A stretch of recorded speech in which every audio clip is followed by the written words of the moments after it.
Where the Wild Things Are. Story and pictures by Maurice Sendak. The night Max wore his wolf suit and made mischief of one kind and another. His mother called him Wild Thing, and Max said, "I'll eat you up," so he was sent to bed without eating anything. That very night, in Max's room, a forest grew.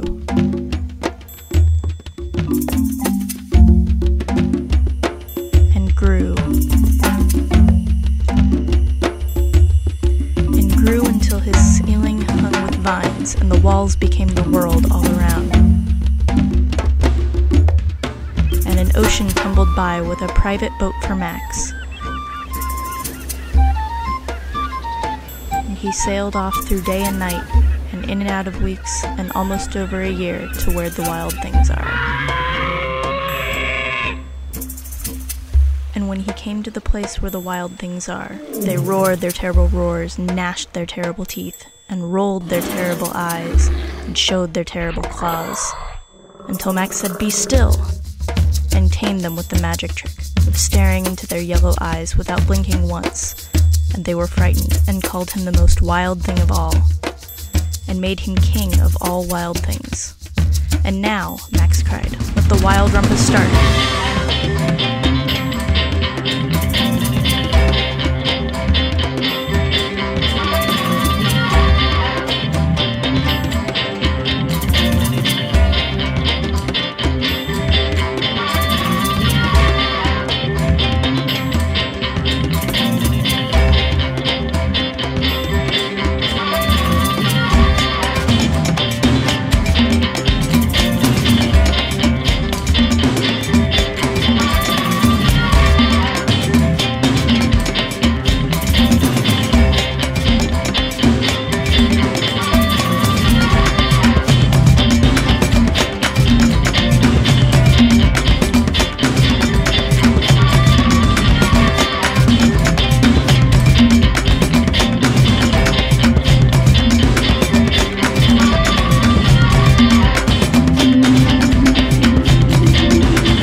Said, and sent the wild things off to bed without their supper. And Max, the king of all wild things, was lonely and wanted to be where someone loved him best of all.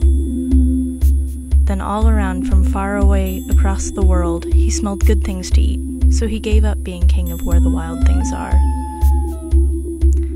But the wild things cried, "Oh, please don't go, we'll eat you up, we love you so." Max said no. The wild things roared their terrible roars and gnashed their terrible teeth and rolled their terrible eyes and showed their terrible claws.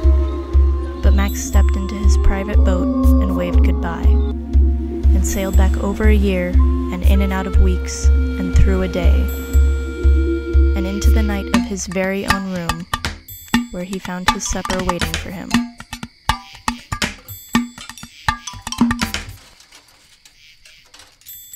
And it was still hot.